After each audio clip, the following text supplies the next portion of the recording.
Hello friends, welcome back to my YouTube channel, जहां हम discuss कर रहे हैं UP triple SC PET 2025 related कुछ इंपॉर्टेंट क्वेश्चन। ऑलरेडी मैंने बहुत सारे वीडियोज़ इसके अपलोड कर रखे हैं। तो अगर आप मेरे चैनल पे नए हैं तो इसको लाइक करें, सब्सक्राइब करें और ज़्यादा से ज़्यादा शेयर करें। और नए वीडियोज़ देखने से पहले पुराने जितने सारे वीडियोज़ हैं उनको आप जाके एक बार देख लीजिए। तो स्टार्ट करते हैं आज की क्लास। इसमें जो जितने सारे क्वेश्चंस हैं ये घटना चक्र से सारे क्वेश्चन लिए गए हैं जो यूपी ट्रिपल एससी ने अलग अलग एग्ज़ाम्स में करवाए हैं। उसमें से जनरल स्टडीज़ के कुछ इंपॉर्टेंट क्वेश्चन हैं। तो सेम ऑर्गेनाइजेशन एग्ज़ाम करवा रही है तो ऑब्वियस सी बात है क्वेश्चंस रिपीट होंगे और उसके एक्सप्लेनेशन से भी क्वेश्चन आ सकते हैं। तो स्टार्ट करते हैं। कर्मचारी राज्य बीमा अधिनियम 1948 द्वारा प्रदान किए जाने वाले लाभों में निम्नलिखित में से कौन एक प्रावधान नहीं है? विकलांगता लाभ, अंतिम संस्कार लाभ, मातृत्व लाभ या पुनर्वास लाभ। तो देखिए इसमें आपका करेक्ट आंसर होगा ऑप्शन डी, पुनर्वास लाभ एक प्रावधान नहीं है। नेक्स्ट क्वेश्चन, निम्नलिखित में से किस योजना का उद्देश्य भारत में ग्रामीण गरीब लोगों को आवास प्रदान करना था? समग्र शिक्षा अभियान, दीनदयाल उपाध्याय ग्रामीण कौशल्य योजना, राष्ट्रीय ग्रामीण आजीविका मिशन, प्रधानमंत्री आवास योजना। तो इसमें आपका करेक्ट आंसर हो जाएगा ऑप्शन डी, प्रधानमंत्री आवास योजना, जो ग्रामीण गरीब लोगों को क्या करता है तो आवास प्रदान करता है। तो देखिए यह इसकी शुरुआत कब हुई थी? तो 20 नवंबर 2016 से इसकी शुरुआत की गई थी और ये इफ़ेक्ट में कब आया था? तो 1 अप्रैल 2016 से ये प्रभावी है। नेक्स्ट क्वेश्चन, झुग्गी बस्ती मुक्त भारत बनाने के लिए सरकार द्वारा कौन सी योजना की शुरुआत की गई? स्वर्ण जयंती शहरी रोजगार योजना, राष्ट्रीय शहरी जीविका मिशन, जवाहरलाल नेहरू राष्ट्रीय शहरी नवीकरण मिशन या राजीव आवास योजना। तो इसमें आपका करेक्ट आंसर हो जाएगा ऑप्शन डी, राजीव आवास योजना के तहत क्या किया गया था? तो भारत को झुग्गी बस्ती मुक्त बनाना का यह एक प्रस्ताव किया गया था। ठीक है, यह था आपको जून 2013 में समाप्त हुआ था। जो पहले 2 चरणों में इसको स्टार्ट किया गया था। पहला आपका कब था? तो 2013 में समाप्त, और दूसरा जो था आपका कार्यान्वयन चरण जो आपका 2013-22 के लिए फिर वो उसको मंजूरी दे दी गई थी। नेक्स्ट क्वेश्चन,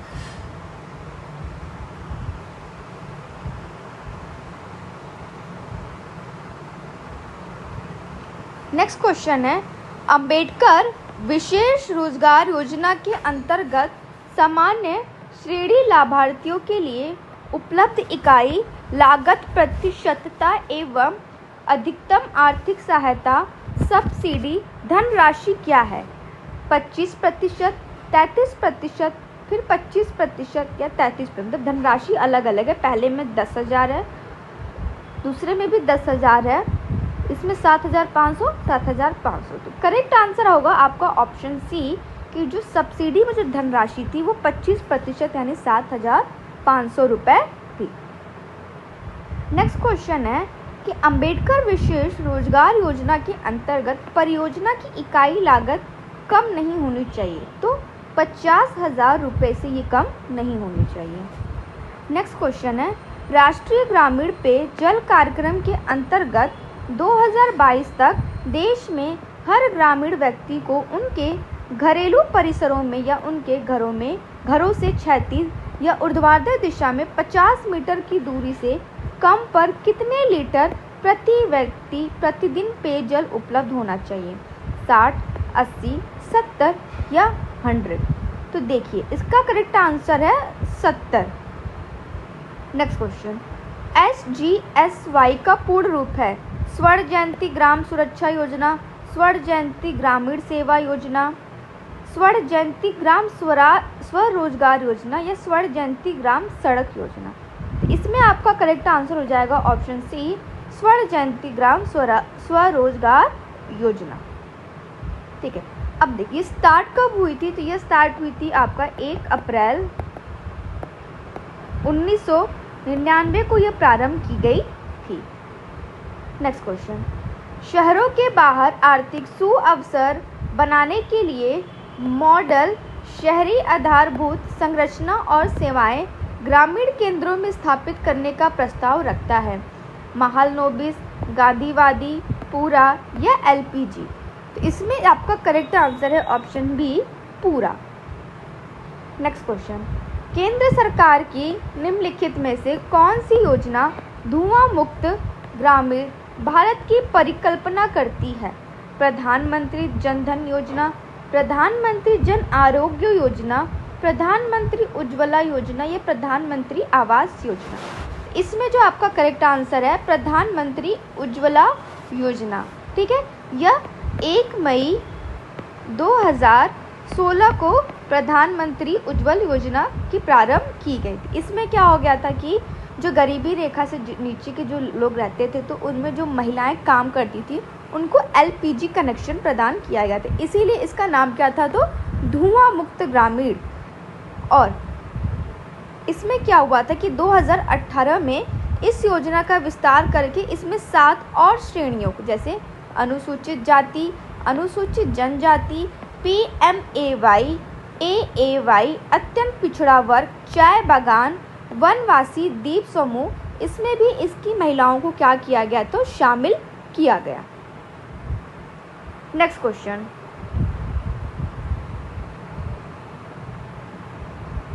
नेक्स्ट क्वेश्चन है, कन्या विद्या धन योजना के तहत आर्थिक रूप से कमज़ोर परिवार की लड़कियां जो हाई स्कूल पास हैं को उच्च शिक्षा प्राप्त करने के लिए एक मुश्त राशि प्रदान की जाती है। 10,000, 30,000, 15,000 या इनमें से कोई नहीं। तो देखिए इसका करेक्ट आंसर है ऑप्शन सी, 30,000 तक की उनको राशि प्रदान की जाती है। यह जो राशि है कि गरीबी रेखा से नीचे जो भी लोग हैं, तो उत्तर प्रदेश में सिर्फ उत्तर प्रदेश के लोगों का ही जो है ये लाभ केवल गरीबी रेखा से जो नीचे रहने वाले हैं लड़कियों के लिए ही था। नेक्स्ट क्वेश्चन है, स्वच्छ भारत मिशन को निम्नलिखित में से किस मंत्रालय नोडल विभाग द्वारा नियंत्रित किया जाता है? स्वास्थ्य और परिवार कल्याण मंत्रालय, पेयजल और स्वच्छता मंत्रालय, युवा मामले और खेल मंत्रालय या शिक्षा मंत्रालय। तो इसमें आपका करेक्ट आंसर हो जाएगा ऑप्शन बी, पेयजल और स्वच्छता मंत्रालय। नेक्स्ट क्वेश्चन, इंदिरा आवास योजना जो एक केंद्र समर्थित योजना है का राज्य सरकार के साथ लगभग सहभाजन अनुपात क्या है? 80-20 का, 66-34 का, 75-25 का या 90-10 का। तो देखिए इसमें जो आपका आंसर था दोनों करेक्ट था, एक बी 75-25 और दूसरा डी 90%। क्योंकि क्या हुआ था कि जो प्रश्न जो पूछा कि इंदिरा आवास योजना में लागत का वहन केंद्र और राज्य के में, ये था आपका 75-20 तथा केंद्र और पूर्वोत्तर राज्य में था ये 90 और 10। तो क्वेश्चन में क्या आपका दोनों आंसर दिया है, तो इसीलिए इसका दोनों करेक्ट आंसर माना गया था। नेक्स्ट क्वेश्चन, MGNREGA के अंतर्गत सामग्री संगठक के मामले में केंद्र और राज्य सरकारों द्वारा किए गए निधिकरण का अनुपात होता है। तो इसका करेक्ट आंसर आपका ऑप्शन सी 75-25 का ये जो अनुपात होता है। नेक्स्ट क्वेश्चन, 7 सितंबर 2005 को भारत में महात्मा गांधी राष्ट्रीय ग्रामीण रोजगार गारंटी अधिनियम मनरेगा लागू किया गया, जिसके अनुसार प्रति वर्ष किसी भी ग्रामीण परिवार को न्यूनतम मजदूरी देकर का रोजगार उपलब्ध कराया जाता है। 120 दिन, 150 दिन, 180 दिन या 100 दिन। तो देखिए आपका करेक्ट आंसर होगा ऑप्शन डी, 100 दिन का रोजगार उपलब्ध कराया जाता है। नेक्स्ट क्वेश्चन, कौन सी राज्य सरकार ने मुख्यमंत्री दलित सशक्तिकरण योजना को लागू किया है? बिहार, आंध्र प्रदेश, तमिलनाडु या तेलंगाना। तो इसमें आपका करेक्ट आंसर है ऑप्शन डी, तेलंगाना राज्य में क्या है, तो सरकार ने मुख्यमंत्री दलित सशक्तिकरण योजना लागू किया।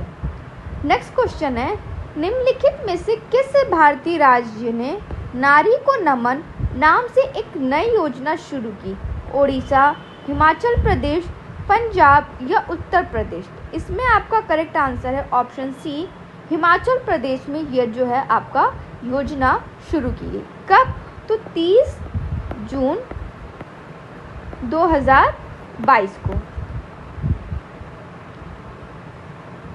नेक्स्ट क्वेश्चन है, उत्तर प्रदेश के किस जिले में बालिकाओं को उनके जीवन के विभिन्न चरणों में सशर्त रोकड़ हस्तांतरण प्रदान करने के लिए मुख्यमंत्री कन्या सुमंगला योजना शुरू की गई? सुल्तानपुर, सीतापुर, लखनऊ या प्रतापगढ़? तो इसमें आपका करेक्ट आंसर हो जाएगा ऑप्शन बी, लखनऊ में यह शुरू की गई।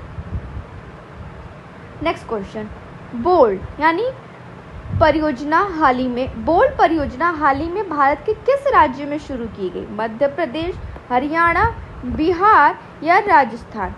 तो ये राजस्थान में शुरू की गई। कब? तो 4 जुलाई 2021 को। इसका फुल फॉर्म क्या है? Bamboo oasis on lands in drought. तो इसमें क्या था? खादी एवं ग्रामोद्योग आयोग द्वारा इसको किया गया था। और कहाँ पे? तो उदयपुर जनपद के निचला मंडवा गांव से। कौन से गांव से? तो मंडवा गांव से। मंडवा, उदयपुर के मंडवा गांव से यह प्रारंभ किया गया था।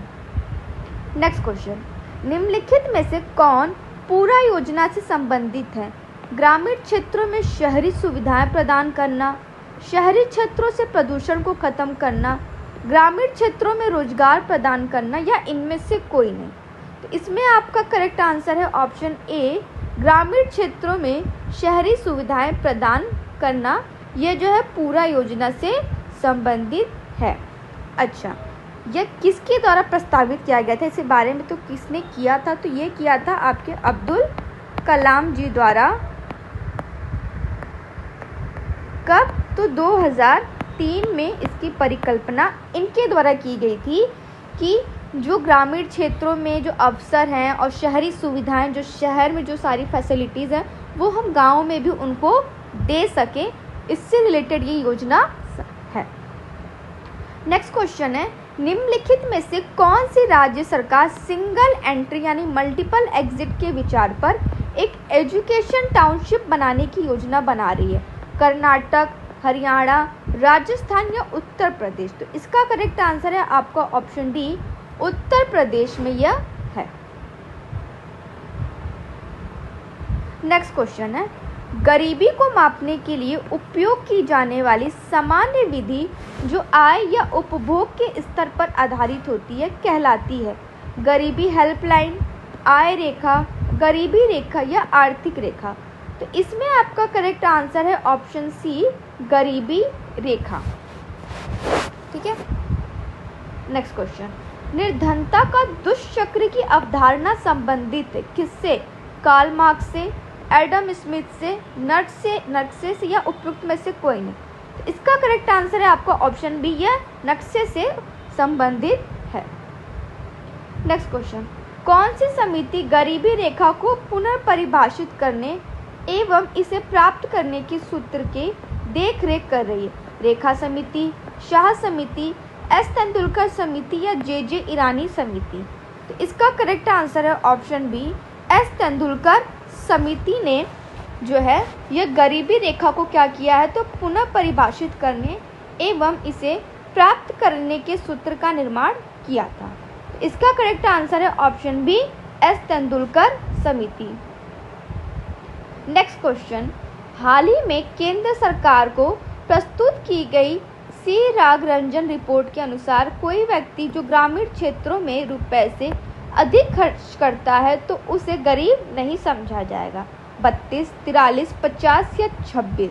तो इसका करेक्ट आंसर है ऑप्शन ए, यानी 32 से अधिक वो खर्चा करता है तो उसे गरीब नहीं समझा जाएगा। नेक्स्ट क्वेश्चन है, हाँ सॉरी ये मैं बताना भूल गई थी, गांव में आपका 32 रुपये से अधिक और शहरों में आपका 47 रुपये से अधिक खर्च करता है तो उसे गरीब नहीं समझा जाएगा। ये किसकी रिपोर्ट है? तो ये रंगराजन की रिपोर्ट है।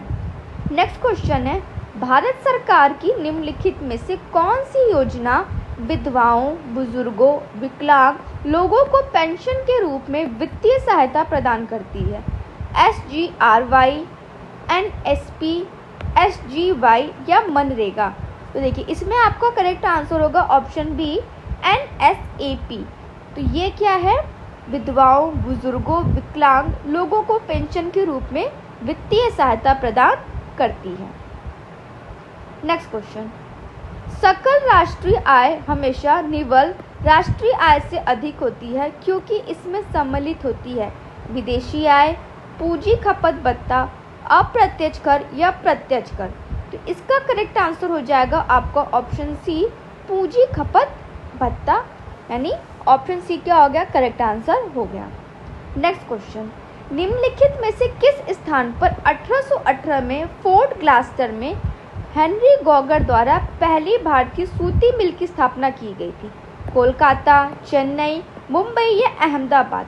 तो देखिए इसका करेक्ट आंसर है ऑप्शन ए, कोलकाता में क्या किया गया था? तो आपका भारतीय सूती मिल की स्थापना की गई थी कब? तो 1818 में फोर्ट ग्लास्टर में हेनरी गॉगर द्वारा। नेक्स्ट क्वेश्चन, भारत में राष्ट्रीय आय का आकलन करने वाली संस्था है रिजर्व बैंक ऑफ इंडिया, योजना बैंक, वित्त मंत्रालय या केंद्रीय सांख्यिकी गठन? इसमें से इसका कोई करेक्ट आंसर नहीं लिया गया था।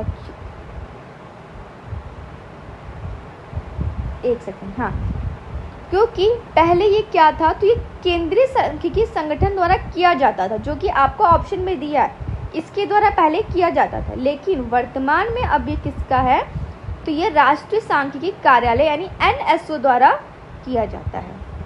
नेक्स्ट क्वेश्चन, भारत की राष्ट्रीय आय का आकलन करने वाली संस्था है केंद्रीय सांख्यिकी संगठन, वित्त मंत्रालय, नीति आयोग या RBI? तो देखिए अभी बताया गया था, अब ये प्रेजेंट में NSO द्वारा किया जाता है, यानी राष्ट्रीय सांख्यिकी कार्यालय द्वारा। और ऑप्शन में आपका CSO यानी केंद्रीय सांख्यिकी संगठन है। तो ये अगर आपका करेक्ट है, लेकिन प्रेजेंट टाइम में अब ये नहीं करते, पहले करते थे। तो आपका इसमें से कोई भी आंसर करेक्ट नहीं है। नेक्स्ट क्वेश्चन, सरकार ने पेंशन निधि नियामक और विकास प्राधिकरण के लोकपाल के लिए अधिकतम आयु कितनी रखी? तो ये आपकी रखी है 65 से 70 साल तक, ठीक है, ये बढ़ा दी गई है।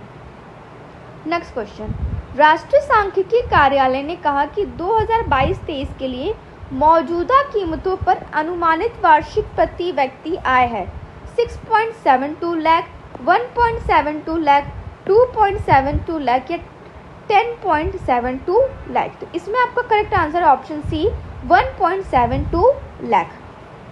नेक्स्ट क्वेश्चन, आज के लिए इतना रखते हैं, फिर मिलेंगे नेक्स्ट वीडियो में। अब नेक्स्ट वीडियो में इसके आगे से कंटिन्यू करेंगे। तो जो लोग भी मेरे चैनल पे नए हैं तो उसको सब्सक्राइब करिएगा और शेयर करिएगा।